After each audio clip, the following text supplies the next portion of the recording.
ప్రభువునకు మహిమ కలుగును కాక. క్రీస్తునందు ప్రియ దేవుని బిడ్డలారా, ప్రభు అయిన యేసుక్రీస్తు పరిశుద్ధ నామములో మీ అందరికీ ఈ ఉదయకాల శుభములు తెలియచేయచ్చు ఉన్నాను. ఈ దినమంతయు మీకు మీ కుటుంబానికి దీవెనకరముగాను ఆశీర్వాదకరముగాను దేవుడు అనుగ్రహించాలని మీ కొరకై ప్రార్థిస్తూ ఉన్నాను. నేటి దినము కొరకు ఏర్పాటు చేయబడిన దేవుని వాక్యము యోహాను సువార్త 21వ అధ్యాయం 15వ వచనం. వారు భోజనం చేసిన తరువాత యేసు సీమోను పేతురును చూచి, యోహాను కుమారుడవైన సీమోను, వీరికంటే నీవు నన్ను ఎక్కువగా ప్రేమించుచున్నావా అని అడుగగా, అతడు, అవును ప్రభువా, నేను నిన్ను ప్రేమించుచున్నానని నీవే ఎరుగుదువని ఆయనతో చెప్పెను. యేసు, నా గొర్రె పిల్లలను మేపుమని అతనితో చెప్పెను.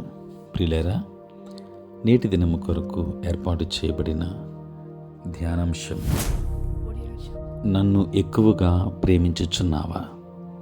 ప్రియులారా, చదవబడిన వాక్య భాగాన్ని గమనిస్తే, తండ్రి వద్దకు ఆరోహణం కాకముందు ఇది శిష్యులతో యేసు గడిపిన చివరి సమయాల్లో ఒకటి.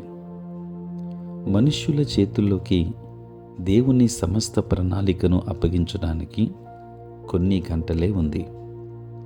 యేసు సాధించిన ప్రతిదీ, ఇంకా సాధించవలసిన ప్రతిదీ త్వరలోనే వారి ఆధీనానికి అప్పగించబోతున్నాడు. అది ఎంతటి గొప్ప క్షణం! ప్రియులరా, శిష్యులకు చెప్పడానికి ప్రభు అతి ప్రాముఖ్యంగా పరిగణించిన విషయాలేమిటి? ఆయన చివరి క్షణంలో ఇచ్చిన ఉపదేశం ఏమిటి? పేతురు ప్రేమను గురించి ప్రభు ప్రశ్నించడం ఆశ్చర్యం.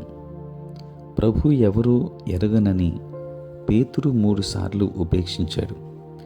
ఇప్పుడు పేతురు తనను ప్రేమిస్తున్నాడా అని యేసు 3 సార్లు అడిగాడు. దేవుని బిడ్డలారా, ప్రభు పట్లున్న ప్రేమనే మనకు అతి ప్రముఖ విషయం. మిగతా ప్రతిదీ దాని చుట్టే తిరుగుతుంది. ప్రభుతో సహవాసానికి సమయం లేనంతగా ఆయన సేవలో బిజీగా ఉండటం తేలికే. తుదకు ఇది శూన్యతకు, విసుగుకు, ఫలహీనతకు దారితీస్తుంది. ప్రియ దేవుని బిడ్డలారా, ఉపేక్షకు ముందు యేసు కోసం మరణం వరకు పోరాడేంతగా పేతురు ఆయన్ని ప్రేమించాడు. కానీ శ్రమించడం కంటే పోట్లాడటం తేలిక. పేతురు తనకంటే ఎక్కువగా ప్రభువును ప్రేమించలేదు. అందుకే వీరికంటే ఎక్కువగా ప్రేమిస్తున్నావా అని అడిగాడు. దేవుని బిడ్డలారా, పేతురు యేసును ప్రేమించిన దానికంటే ప్రజల అభిప్రాయాలకు ఎక్కువగా విలువనిచ్చాడు గనుక ఆయన్ని ఉపేక్షించాడు. దేవుని బిడ్డలారా, మరెవరికంటే లేక మరి దేనికంటే ఎక్కువగా యేసును ప్రేమిస్తున్నావా? నీ జీవితంలో మరెవరికంటే మరి దేనికంటే ఎక్కువగా ఆయన ప్రేమిస్తున్నావనే నిశ్చయత నీకుండేలా ఈరోజు పేతురును అడిగిన ప్రశ్ననే ప్రభు నిన్ను అడుగుతున్నాడు. ఏ పరిస్థితుల్లోనైనా పనిచేసేది నీ పట్లున్న ఆయన ప్రేమ, ఆయన పట్లున్న నీ ప్రేమనే. కనుక ఆయన యందు మన విశ్వాసం ఉంచుదాం. దేవుని ఆశీర్వాదాలు పొందుకుందాం. దేవుడు మిమ్మును మీ కుటుంబాన్ని బహుగా దీవించునుగాక. ఆమేన్. ప్రార్థన. పరిశుద్ధుడైన తండ్రి, ప్రేమ కలిగిన ప్రభువా, మీ పరిశుద్ధ నామమునకు వందనాలు, స్తోత్రాలు చెల్లిస్తున్నాం. దేవా, రాత్రంతయు కాపాడి సంరక్షించి సుఖనిద్రను దయచేసి మా జీవితంలో మరి నూతన దినాన్ని మీరు మాకు ఇచ్చినందుకే స్తోత్రాలు.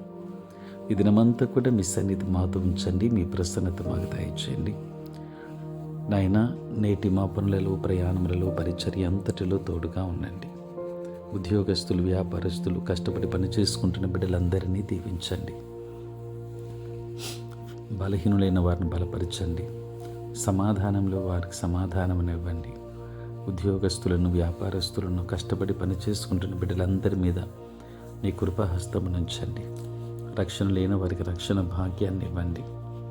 తండ్రి, నీ స్తోత్రాలు. ప్రభువా, ఎంతోమంది నీ నామం ఎరుగక నశించిపోతుండగా అటు బిడ్డలందరికీ కావలసిన సంపూర్ణ రక్షణ భాగ్యం అనుగ్రహించండి. ఇదని దీవెనల చేత మమ్మల్ని అందరినీ కూడా నింపమని, మీరే తోడై ఉండమని యేసు నామంలో ప్రార్థించి వేడుకొనుచున్నాం తండ్రి. ఆమేన్. తండ్రి, కుమార, పరిశుద్ధాత్మ త్రియేక దేవుని దీవెన సదా మీకును మీ కుటుంబానికి తోడై ఉండును గాక. ఆమేన్.